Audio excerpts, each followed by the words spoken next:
Assalamualaikum warahmatullahi wabarakatuh. Alhamdulillah, dan bersama dengan saya lagi Kristina. InsyaAllah kita akan sambung lagi kisah berkenaan dengan para sahabat. Okey, baik, cerita tentang hari ini. Okey, dengarkan ini dulu, okey. Sahabat hari ini siapakah dia? Kita dengarkan. Umar bin Wahab telah menjadi orang yang paling aku kasihi di antara para anakku. Ini adalah kata-kata daripada Umar Al-Khattab. Baik, jadi dah sebut pun awal-awal tu Umar Al-Khattab menyebutkan Umair bin Wahab. Okey, Umar bin Wahab telah menjadi orang yang paling aku kasihi di antara para anakku. Jadi, sahabat yang kita akan kongsikan hari ini tentunya berkenaan dengan Umair bin Wahab. Okey, jom kita dengarkan. Baik, Umar bin Wahab Al-Jumahi kembali pada satu hari kembali pada perang Badar, yang mana waktu tu di dalam keadaan selamat, tetapi dia selamat, tapi dia tak bawa pulang anak dia. Maka anak dia tak selamat lah. Kenapa? Anak dia di mana? Cedera ke apa? Tidak. Anak dia ditawan oleh tentera muslimin. Begitulah. Okey. Jadi anak dia bernama Wahab telah pun ditawan oleh kaum muslimin. Jadi Umar pun khawatir kalaulah kaum muslimin menyiksa anak dia sebab dosa yang telah dibuat oleh bapanya. Okey, bapa kepada Umar ni dia risaulah. Okey, jadi Umar pun khawatir kalaulah kaum muslimin ni akan menganiaya anak dia, okey, dengan sangat bengis. Okey, seperti balas tindak orang kata sepertinya kaum muslimin ni nak membalas apa yang dah diperbuat oleh ayah dia lah. Okey, dia risaulah. Okey, sebab dulu ayah kepada Umar ni pernah menyakiti Rasulullah SAW dan juga para sahabat yang lain. Sebab tu Umar risaulah kalau anak dia pun kena benda yang sama. Okey. Baik, jadi pada satu pagi Umar hendak pergi ke Masjidil Haram untuk bertawaf, okey, di Kaabah. Untuk cari apa? Untuk cari keberkatan daripada berhala-berhala mereka lah, okey, yang ada dekat sekitar Kaabah tu. Okey, jadi dia pun bertemu masa dia nak masuk masjid tu, dia terjumpa ataupun bertemu dengan seseorang yang bernama Safwan bin Umayyah, yang mana Safwan pada ketika ini sedang duduk di samping Hijri Ismail. Mereka ni samalah, mereka ni bukan Islam kedua-duanya. Okey, dan orang kata mereka tentera yang menyertai perangan Badar pada ketika mereka menentang dengan kaum muslimin tu. Okey, baik, jadi Umar pun lalu menghampiri dengan Safwan ni tadi. Dia pun berkata, "Selamat pagi wahai pemuka bangsa Quraisy," kata Umair. Okey, lalu Safwan pun balaslah, "Selamat pagi Abu Wahab, duduklah agar kita dapat berbicara sejenak sebab waktu dapat berhenti kerana pembicaraan," kata Safwan tadi. Jadi Umar pun duduk di hadapan Safwan bin Umayyah. Okey, jadi kedua-dua lelaki ni, Umar dan juga Safwan ni pun duduklah bersembang-sembang antara mereka. Mereka bersembanglah dan mengingat tentang peristiwa Badar yang telah berlaku dan juga tawanan-tawanan orang kata orang-orang mereka yang menjadi tawanan orang Muslim. Mereka mengingat ataupun mengenanglah mereka yang tiada dan juga orang-orang yang telah ditawan. Okey, jadi mereka menghitung kaum mereka yang menjadi tawanan, okey, dan juga mereka menjadi marahlah juga. Okey, dalam mereka mengingati itu, mereka menjadi marah, mereka menjadi geram sebab apa? Sebab mengingatkan peperangan yang telah berlaku antara kaum muslimin. Okey, baik, jadi seterusnya Safwan pun tiba-tiba sambil-sambil mereka berdua tengah mengingati tentang peristiwa perang Badar pada ketika itu, Safwan pun terus berseru. Dia kata apa? "Demi Allah, tidak ada kehidupan yang lebih nikmat setelah mereka," kata Safwan. Lalu Umar pun dia berkata juga, dia sahut, "Demi Allah, engkau benar." Lama berselang Umar sambung lagi kata-kata dia cakap, "Demi Tuhan pemilik Kaabah, kalau aku tidak ingat hutangku yang tidak sanggup aku bayar, kalau saja aku tidak khawatir dengan keluarga yang aku khawatirkan kehidupan mereka bila aku tidak ada, pasti aku sudah mendatangi Muhammad dan membunuhnya sehingga aku dapat menyelesaikannya dan menolak segala kejahatan dia." Umar kata begitulah, dia ada niat nak bunuh Rasulullah sallallahu alaihi wasallam. Kemudian diteruskan lagi ucapannya dengan suara perlahan, dia cakap, dan keberadaan anakku yang bernama Wahab yang menjadi tawanan mereka itu yang membuat kepergianku ke Yathrib menjadi hal yang tidak dapat dielakkan. Maksudnya dekat sini dia sekarang nak pergi Yathrib ni, okey, dia nak pergi selamatkan anak dia, okey, dia nak pergi tuntut daripada kaum muslimin. So maksudnya kalau siapa nak halang dia memang tak akan mampu, sebab dia memang dah bertekad nak pergi ke Yathrib untuk dapatkan anak dia. Okey, jadi Safwan bin Umayyah pun pegang ucapan Umair ni. Okey, lalu sebelum sempat Umair pergi, Safwan pandang Umair. Lalu Safwan pun berkata, "Ya Umair, aku akan menanggung semua hutangmu berapapun jumlahnya, sedang keluargamu akan aku jadikan mereka seperti keluargaku selagi aku dan mereka masih hidup," kata Safwan. Lalu apa lagi kata dia? "Aku memiliki uang yang cukup banyak untuk merawat mereka semua." Maksudnya sementara Umar ni pergi, Safwan kata dia akan menanggunglah apa sahaja hutang, okey, ataupun menjaga anak beranak keluarga Umar ni lah sementara dia tak ada. Okey. Lalu Umar pun menjawab, "Kalau begitu jagalah pembicaraan ini dan jangan sampai ada seorang pun yang tahu," kata Umar kepada Safwan. Lalu Safwan pun cakaplah, "Aku jamin."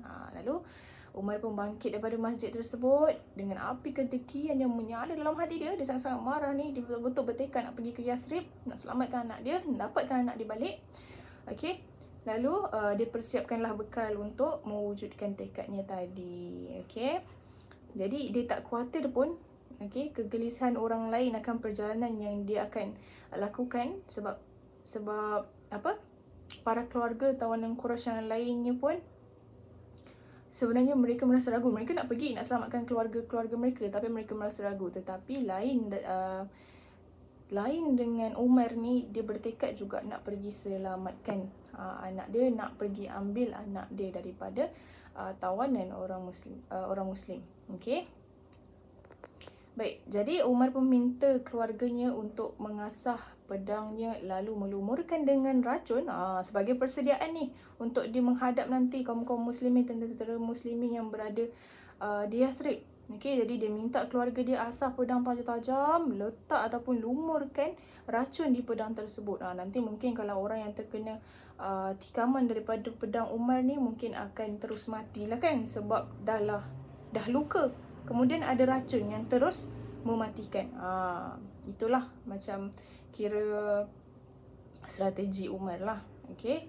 Jadi dia juga minta agar kenderaannya dipersiapkan dan dibawa ke hadapannya, di hadapan Umar lah. Dan ia pun lalu menunggangi kenderaannya.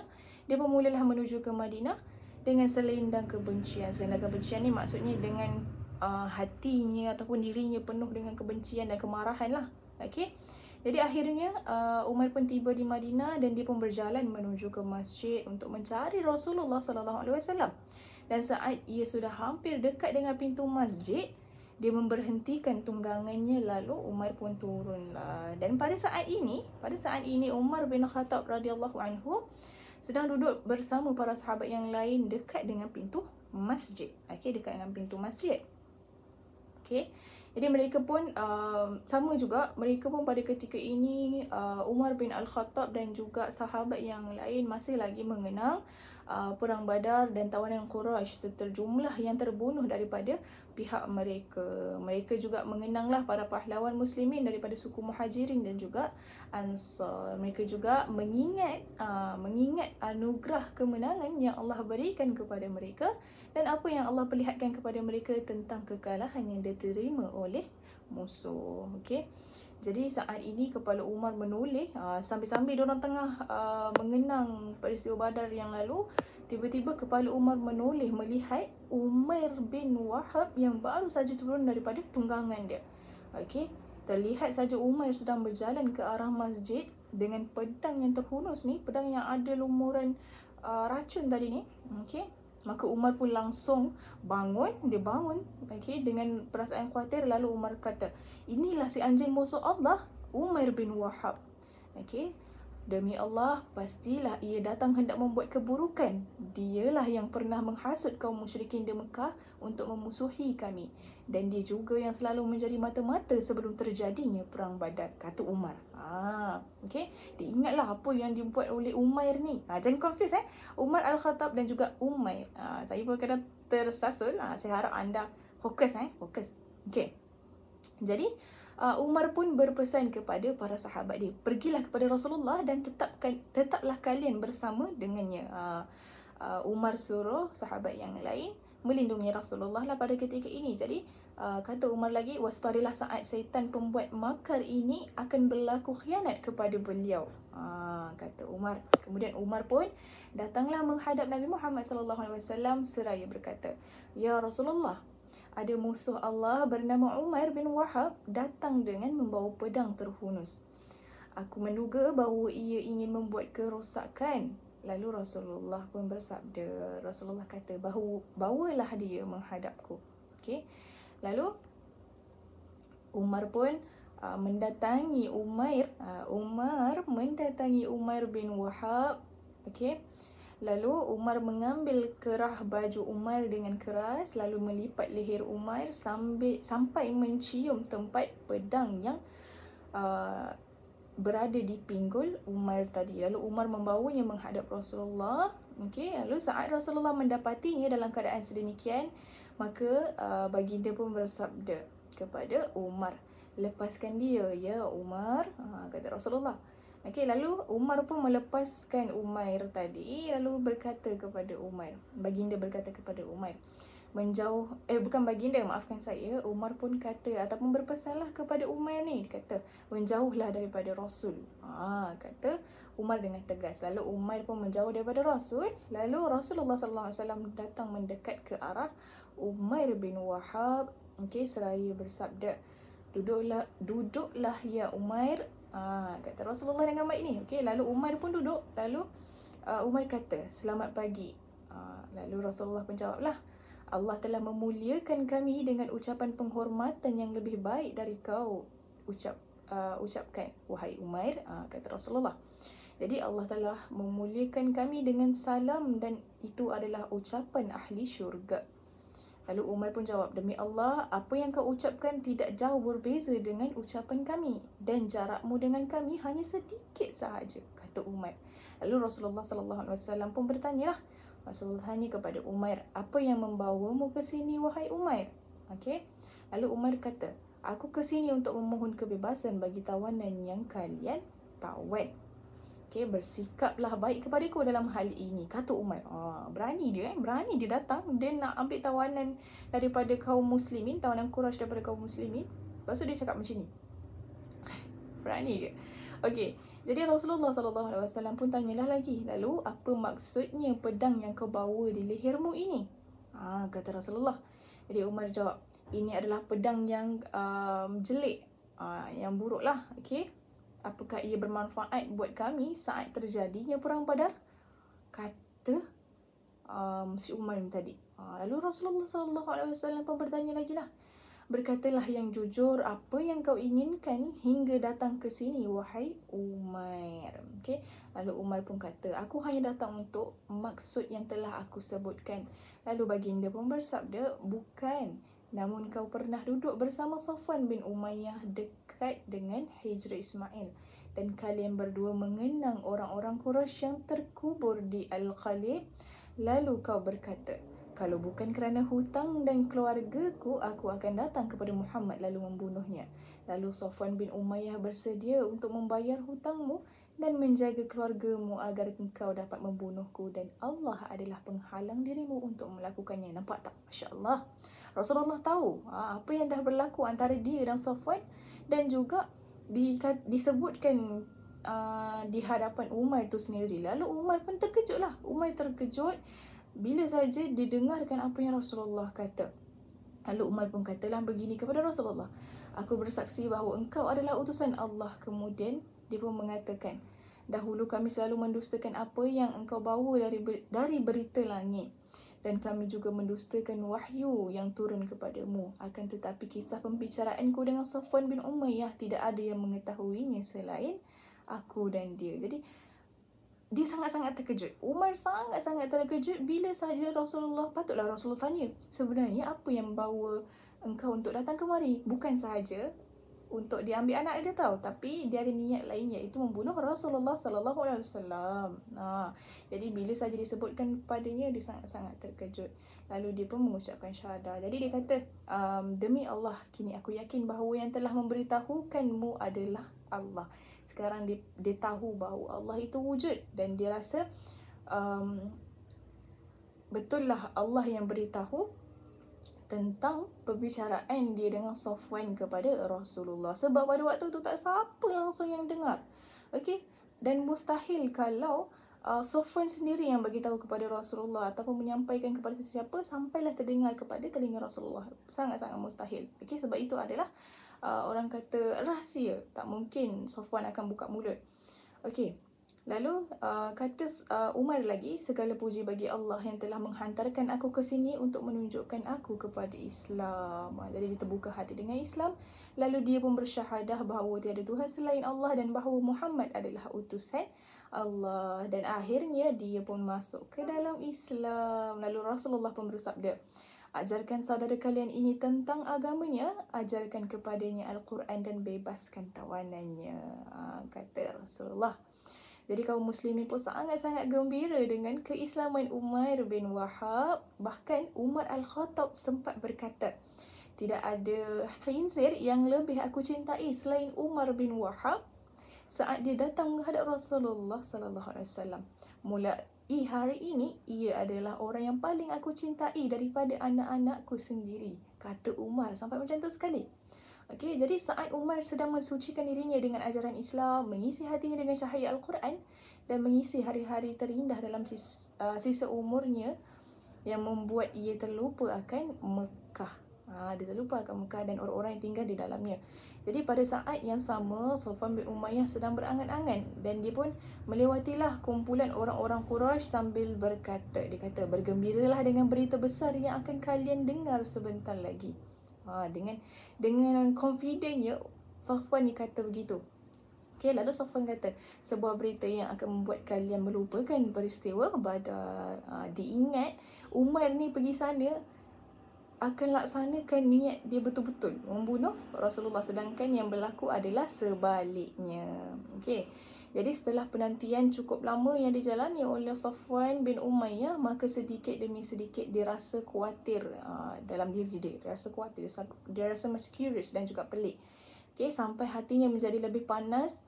Okay, dan dia mula bertanya kepada para pengelana tentang khabar Umar bin Wahab. Tapi tak ada satu pun jawapan mereka yang dapat memuaskan hati Safwan. Namun datang seorang pengelana yang mengatakan bahawa Umar telah masuk Islam. Datang pula berita macam ni, dengar pada telinga Safwan. Jadi Safwan pun sangat-sangat terkejut. Okey. Sebab apa? Sebab apa? Sebab Safwan menduga bahawa Umar bin Wahab tak akan masuk Islam. Meski semua manusia di bumi ni masuk Islam. Dia tak tahu Islam ni macam mana tarikan dia ataupun macam mana orang kata majisnya. Okay. Jadi sedang Umar bin Wahab sendiri hampir saja menguasai agama yang baru dianutnya. Okay, dan menghafal beberapa ayat Al-Quran yang mudah baginya sehingga ia datang menghadap Nabi Muhammad sallallahu alaihi wasallam. Lalu dia berkata kepada Rasulullah, ya Rasulullah, dahulu aku adalah seorang yang selalu berusaha untuk memadamkan cahaya Allah. Dahulunya aku adalah seorang yang selalu menyeksa para pemeluk Islam. Okey, aku berharap engkau mengizinkan aku untuk datang ke Mekah untuk berdakwah kepada kaum Quraisy agar kembali ke jalan Allah dan Rasulnya. Jika mereka menerima dakwahku, maka itu amat baik buat mereka. Jika mereka menolak dan berpaling dariku, maka aku akan menyeksa mereka sebagaimana aku dulunya menyeksa para sahabat Rasul sallallahu alaihi wasallam. Jadi Rasulullah pun bagi izin kepada dia dan dia pun berangkat ke Mekah. Dan sampai sahaja dia ke Mekah, okey, dia datang ke rumah Safwan bin Umayyah sambil berkata, dia kata, ya Safwan, engkau adalah seorang pemuka kota Mekah, seorang intelektual daripada suku Quraisy. Apakah menurutmu apa yang kalian lakukan dengan beribadah kepada batu dan melakukan penyembelihan untuknya dapat diterima oleh akal dan untuk dijadikan agama? Dia tanya kepada Safwan. Jadi dia pun kata lagi, sedangkan aku kini telah bersaksi bahawa tiada Tuhan selain Allah dan bahawa Muhammad adalah utusan Allah. Dia kata begitu kepada Safwan. Lalu Umar pun mulalah dakwahnya di Mekah. Sampailah banyak orang yang masuk Islam kerana dakwahnya. Dan semoga Allah melipat gandakan pahala Umair bin Wahab dan memberikan cahaya pada kuburnya.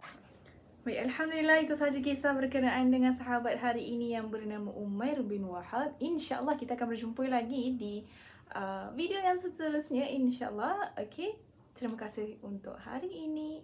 Assalamualaikum.